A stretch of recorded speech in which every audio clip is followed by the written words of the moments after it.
महाभारत में आज आपको अर्जुन का युधिष्ठिर से क्षमा मांगना, युधिष्ठिर का अर्जुन को आशीर्वाद देना, अर्जुन की रण यात्रा और भगवान कृष्ण द्वारा अर्जुन के पराक्रम का वर्णन। संजय कहते हैं, महाराज धर्मराज के मुख से यह प्रेमित वचन सुनकर भगवान श्री कृष्ण ने अर्जुन को भी बताया। इधर अर्जुन ने भगवान के कथनानुसार जो युधिष्ठिर का प्रतिवाद किया था उससे कोई पाप बन गया, ऐसा समझकर पुनः बहुत उदास हो गए थे। तब भगवान श्री कृष्ण ने हंसते हंसते कहा, अर्जुन, राजा युधिष्ठिर को तू कह देने मात्र जब तुम इस तरह शोक में डूब गए हो तो राजा का वध कर देने पर तुम्हारी क्या दशा होती। सचमुच धर्म का स्वरूप जानना बड़ा कठिन है। जिनकी बुद्धि मंद है उसके लिए तो उसका जानना और भी मुश्किल है। तुम धर्मवीर होने के कारण अपने बड़े भाई का वध करके निश्चय ही घोर अंधकार में पड़ते, भयंकर नरक में गिरते। अब मेरी राय यह है कि तुम कुरुश्रेष्ठ युधिष्ठिर को ही प्रश्न करो। जब वे प्रश्न हो जाएं तो हम लोग शीघ्र ही सूतपुत्र कर्ण से लड़ने के लिए चलें। तब अर्जुन बहुत लज्जित होकर राजा के चरणों में पड़ गए और बोले, राजन, धर्म पालन की कामना से भयभीत होकर मैंने जो कुछ कह डाला है उससे क्षमा कीजिए और मुझ पर प्रश्न हुए। धर्मराज ने देखा अर्जुन पैरों पर पड़े हुए रो रहे हैं तो उन्होंने अपने प्यारे भाई को उठाकर बड़े स्नेह के साथ गले लगाया और स्वयं भी फूट फूट कर रोने लगे। दोनों भाई बड़ी देर तक रोते रहे। फिर दोनों का भाव एक दूसरे के प्रति शुद्ध हो गया। दोनों ही प्रेम और प्रसन्नता से भर गए। तदंतर युधिष्ठिर ने पुनः अर्जुन को बड़े प्रेम से गले लगाया और उनका मस्तक छूकर अत्यंत प्रसन्नता के साथ कहा, महाबाहु, मैं युद्ध में पूर्ण प्रयत्न के साथ लड़ रहा था, किंतु कर्ण ने समस्त सैनिकों के सामने मेरा कवच, रथ की ध्वजा, धनुष, बाण, शक्ति और घोड़े नष्ट कर डाले। उसके उस कर्म को याद करके मैं दुख से पीड़ित हो रहा हूँ। अब जीना अच्छा नहीं लगता। यदि आप युद्ध में उस वीर को नहीं मार डालोगे तो निश्चय ही मैं अपने प्राणों को त्याग दूंगा। उनके ऐसा कहने पर अर्जुन ने कहा, राजन, मैं नकुल, सहदेव तथा भीमसेन की सौगंध खाता हूँ और अपने हत्यारों को छूकर सत्य की शपथ करके कहता हूँ कि आज या तो मैं कर्ण को मार डालूंगा या स्वयं में मरकर रणभूमि में शयन करूंगा। राजा से योग कहकर अर्जुन श्री कृष्ण से बोले, माधव, आज युद्ध में अवश्य कर्ण को मारूंगा। आपकी बुद्धि के बल से ही उस दुरात्मा का वध होगा।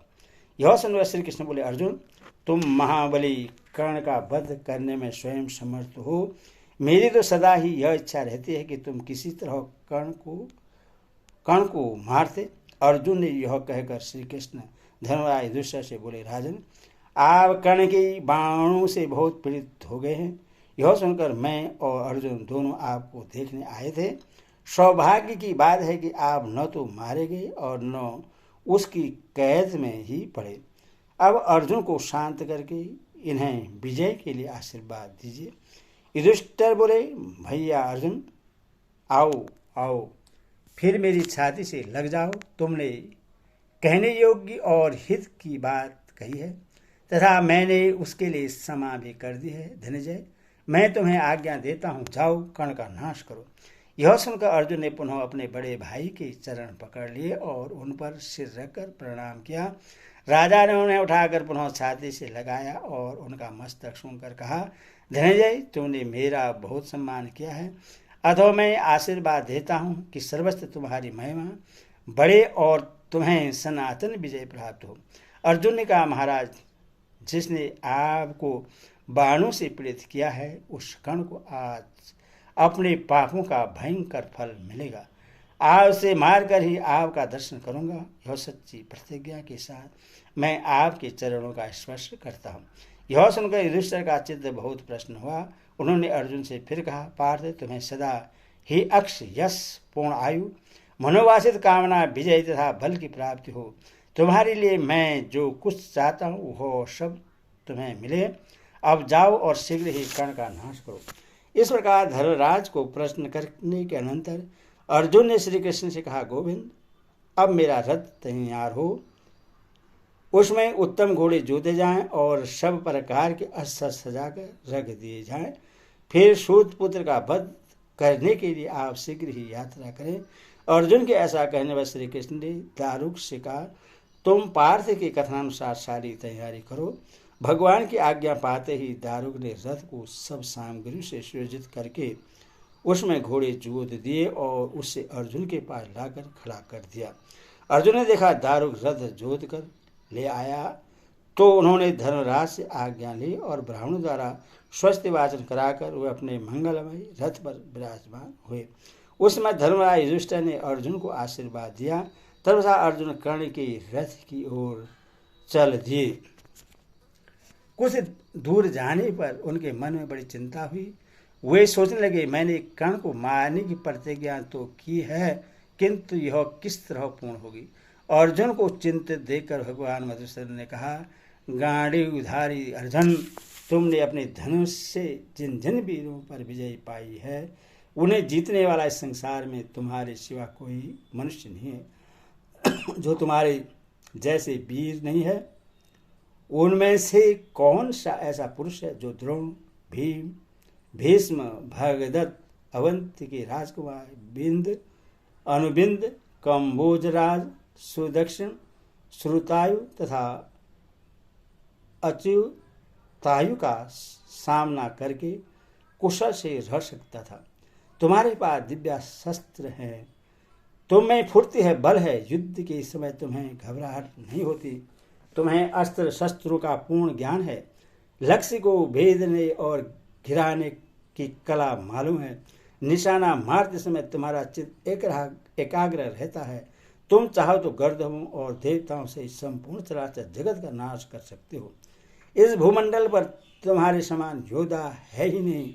ब्रह्मा जी ने प्रजा की सृष्टि करने के पश्चात इस महान गाड़ी धनुष की भी रचना की थी, जिसे तुम युद्ध करते हो, इसीलिए तुम्हारी बराबरी करने वाला कोई नहीं है। तो भी तुम्हारे हित के लिए एक बात बता देना आवश्यक है, तुम कर्ण को अपने से छोटा समझकर उसकी अवहेलना न करना। मैं तो महारथी कर्ण को तुम्हारे ही समान या तुमसे भी बढ़कर समझता हूँ, इसीलिए पूरा प्रयास करके तुम्हें उसका वध करना चाहिए। वह अग्नि के समान तेजस्वी और वायु के समान वेगवान है। क्रोध होने पर काल के समान हो जाता है। उसके शरीर की गठन सिंह के समान है। वह बहुत बलवान है। उसकी ऊंचाई 8 रत्न 168 अंगुल है। भुजाएं बड़ी बड़ी और छाती चौड़ी है। उसको जीतना बहुत कठिन है। वह महान शूरवीर और अभिमानी है। उसमें योद्धाओं के सभी गुण हैं। वह अपने मित्र कौरवों को अभय देने वाला और पांडवों से सदा द्वेष रखने वाला है। मेरा तो ऐसा ख्याल है कि सिर्फ तुम ही उससे मार सकते हो और किसी के लिए उसका मारना टेढ़ी खीर है। इसलिए आज ही उस दुरात्मा क्रूर और पापी कर्ण को मारकर अपना मनोरथ पूर्ण करो। अर्जुन, मैं तुम्हारे उस पराक्रम को जानता हूँ जिसका वारण करना देवता और असुरों के लिए भी कठिन है। जैसे सिंह मत वाले हाथी को मार डालता है, उसी प्रकार तुम भी अपने बल और पराक्रम से शूरवीर कर्ण का संहार करो। इसके लिए मैं तुम्हें आज्ञा देता हूँ, तुम शत्रुओं के लिए दुर्धर्ष हो। तुम्हारे ही आश्रय में रहकर ये पांडव और पांचाल रण में डटे हुए हैं।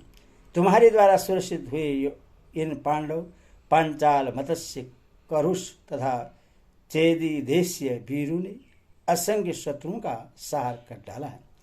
तुम्हारे संरक्षण में युद्ध करने वाले पांडव महारथियों के सिवा दूसरा कौन है जो संग्राम में कौरवों को परास्त कर सके। तुम तो देवता, असुर और मनुष्य तीनों लोगों को युद्ध में जीत सकते हो। फिर कौरव सेना की तो विषाद ही क्या है। कोई इंद्र के समान पराक्रमी क्यों न हो। तुम्हारे सिवा कौन राजा भगदत्त को जीत सकता है। अश्विनी सेना के स्वामी तथा युद्ध में कभी पीछे पैर न हटाने वाले भीष्म, द्रोण, कृपाचार्य, कर्ण, अश्वत्थामा, भूरिश्रवा, कीर्तिवर्मा, जयद्रथ, शल्य तथा दुर्योधन जैसे महारथियों पर तुम्हें छोड़कर दूसरा कौन विजय पा सकता है। भयंकर पराक्रम दिखाने वाले तुषार, यवन, खस, दवाभिसार, दरद, शक, मठार, तंगड़, आंध्र, पुलिंद, किरात, मलेच्छ, पर्वत तथा समुद्र के तट पर रहने वाले योद्धा क्रोध में भरकर दुर्योधन की सहायता के लिए आए हैं। इन्हें तुम्हारे सिवा दूसरा कोई नहीं जीत सकता। यदि तुम रक्षक न होते तो व्यूहाकार में खड़ी हुई कौरवों की विशाल सेना पर कौन चढ़ाई कर सकता था। तुम्हारी ही सहायता से पांडव पक्ष के वीरों ने उसका संहार किया है। भीष्म जी अस्त्र विद्या में बड़े प्रवीण थे। उन्होंने चेदी, काशी, पंचाल, करुष, मत्स्य तथा कई देश से वीरों को बाणों से आच्छादित करके मार डाला था। वे जब एक बार धनुष की मूठ पकड़ते तो हजारों रथियों का सफाया कर ढालते थे। उनके द्वारा लाखों मनुष्यों हाथियों का संहार हुआ। 10 दिनों के युद्ध में तुम्हारी बहुत सी सेना का विध्वंस करके उन्होंने कितने ही रथ सुने कर दिए। संग्राम में भगवान रुद्र और विष्णु के समान अपना भयंकर रूप प्रकट करके चेदी, पंचाल, कई वीरों का संहार करते हुए उन्होंने रथों, घोड़ों और हाथियों से भरी हुई पांडव सेना का विनाश कर डाला। इस प्रकार भीष्म जी आदित्य वीर थे, परंतु उन्हें भी श्रीखंडी ने तुम्हारे संरक्षण में रहकर अपने बाणों का निशाना बनाया। आज वे बाण शैया पर पड़े हुए हैं। पार्थ, जयद्रथ का वध करते समय युद्ध में तुमने जैसा पराक्रम किया था वैसा तुम्हारे सिवा दूसरा कौन कर सकता है। राजा लोग सिंधुराज के वध को तुम्हारा आश्चर्यजनक पराक्रम मानते हैं, पर मैं ऐसा नहीं समझता, क्योंकि तुम्हारे जैसे वीर से ऐसा काम होना कोई आश्चर्य की बात नहीं है। मेरा तो ऐसा विश्वास है कि यदि सारा क्षेत्र समाज एकत्र होकर तुम्हारा सामना करने आ जाए तो वह एक ही दिन में नष्ट हो जाएगा, और मेरे विचार से ही यही तुम्हारे योग की पराक्रम है। अर्जुन, जिस समय भीष्म और द्रोणाचार्य मारे गए तभी से कौरवों की इस भयंकर सेना का मानव सर्वस्व लूट गया। इसके प्रधान योद्धा नष्ट हो गए। इसमें घोड़े, रथों, हाथियों का अभाव हो गया। इस समय यह सेना सूर्य, चंद्रमा और ताराओं से रहित आकाश की भांति श्रीहीन दिखाई दे रही है। इसके प्रमुख वीरों में से और सब तो मारे गए। केवल अश्वत्थामा, कृतवर्मा, कर्ण, शल्य और कृपाचार्य यही 5 मारे थे, बाकी रह गए हैं। इन 5 को मारकर तुम शत्रुहीन हो जाओ और राजा युधिष्ठिर को देव, नगर, समुद्र, पर्वत, बड़े बड़े वन तथा आकाश पाताल सहित समस्त पृथ्वी अर्पण कर दो। यदि अपने गुरु आचार्य द्रोण का सम्मान करने के कारण तुम उनके पुत्र अश्वत्थामा पर कृपा दृष्टि रखते हो, अथवा आचार्य का गौरव रखने के लिए कृपाचार्य पर तुम्हें दया आती है, यदि माता के बंधु जनों के प्रति आदर बुद्धि होने से तुम कृत्य वर्मा को सामने पाकर भी यमलोक नहीं भेजना चाहते तथा माता मांद्री के भाई मंदराज शल्य को भी दयावश मानना नहीं चाहते हो, तो न से किंतु पांडवों के प्रति अत्यंत निष्ठापूर्ण बर्ताव करने वाले इस पापी कर्ण को तो आज तीखे बाणों से मार ही डालो। यह तुम्हारे लिए पुण्य का काम होगा। मैं तुम्हें आज्ञा देता हूँ, कर्ण का वध करने में कोई दोष नहीं है। दुर्योधन ने 5 पुत्र से माता कुंती को आधी रात के समय जो लाक्षा भवन में जलाने की कोशिश की तथा तुम लोगों के साथ जो वह जुआ खेलने में प्रवृत्त हुआ, उन सब षड्यंत्रों का मूल कारण यह दुष्टतमा कर्ण ही था। दुर्योधन को सदा से ही यह विश्वास था कि कर्ण मेरी रक्षा करेगा, इसीलिए वह क्रोध में भरकर और मुझे भी कैद करने को तैयार हो गया था। उसने तुम लोगों के साथ जो जो बुराइयां की हैं उन सब में इस पापात्मा कर्ण की ही प्रधानता है। मित्र दुर्योधन के 6 निर्दयी महारथियों ने मिलकर जो सुभद्रा कुमार की जान ली थी, उस भयंकर संग्राम में इस कर्ण ने ही अभिमन्यु का धनुष काटा था। कर्ण द्वारा धनुष कट जाने पर शेष 5 महारथियों ने जो छल कपट में बड़े प्रवीण थे, बाणों की बौछार से उससे मार डाला था। उस वीर ने इस तरह मारे जाने प्राय सबको दुख हुआ। केवल ये दुष्ट कर्ण और दुर्योधन ही जी भर कर हंसे थे। इतना ही नहीं, इसने कौरवों की भरी सभा में द्रौपदी को इस प्रकार कटु वचन सुनाए थे। कृष्ण ने, पांडव तो नष्ट होकर सदा के लिए नरक में पड़ गए, अब तू दूसरा पति वरण कर ले। आज से तू धृतराष्ट्र की दासी हुई, अब राजभवन में जाकर अपना काम संभाल। अब पांडव तुम्हारे स्वामी नहीं रहे, वे तेरे लिए कुछ कर भी नहीं सकते। तू दासों की स्त्री है और स्वयं भी दासी है। इस तरह इस पापी ने बहुत सी बातें कही जो तुमने भी सुनी थी। इसके अलावा भी इसने तुम लोगों के साथ अन्याय करके जो जो पाप किए हैं उन सब को तथा इसके जीवन को भी तुम्हारे बाण नष्ट करें। आज दुरात्मा कर्ण अपने शरीर पर गाढ़ी धनुष से छूटे हुए भयंकर बाणों की चोट सहता हुआ आचार्य द्रोण तथा भीष्म के वचन याद करे। तुम्हारे सहायकों से पीड़ित हुए राजा लोग आज दीन और विषादयुक्त होकर हाहाकार मचाते हुए कर्ण को रथ से नीचे गिराता देखे। राजा शल्य भी आज तुम्हारी सैकड़ों बाणों से छिन्न भिन्न हुई रथी और अश्व से रहित रथ को छोड़ भयभीत होकर भाग जाए। पार्थ, यदि तुम सूत पुत्र कर्ण के देखते देखते अपनी प्रतिज्ञा पूर्ति के लिए उसके पुत्र को मार डालो तो वह भीष्म, द्रोण और विदुर की बातों को याद करे। तुम्हारा मुख्य शत्रु दुर्योधन तुम्हारे हाथ से कर्ण को मारा गया देख आज अपने जीवन तथा राज्य से निराश हो जाए।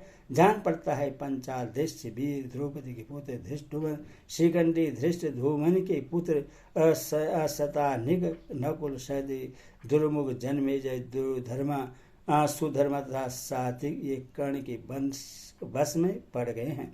उनका घोर आर्तनाद सुनाई पड़ता है जो अपने मित्र के लिए प्राणों की परवाह न करके सामने डटकर लड़ रहे हैं। उन सैकड़ों पंचाल वीरों को कर्ण यमलोक भेज रहा है। वे कर्ण रूपी आघात महासागर में नाव बिना डूब रहे हैं। अब तुम्हें ही नौका बनकर उनका उद्धार करना चाहिए।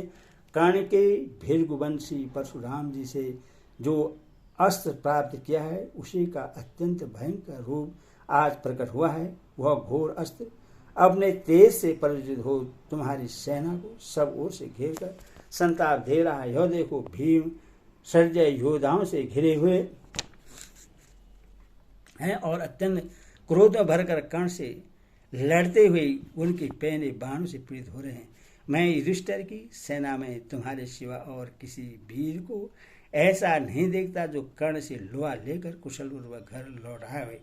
इसलिए तुम अपनी प्रतिज्ञा के अनुसार तेज किए हुए बाणों से आज कर्ण को मारकर उज्ज्वल कीर्ति प्राप्त करो। वीरवर, मैं सच कहता हूँ, एक तुम ही कर्ण सहित कौरवों को युद्ध में जीत सकते हो, तुम्हारा दूसरा कोई नहीं। अतः महारथी कर्ण को मारकर तुम अपना मनोरथ सफल करो। और कृष्ण भगवान की जय।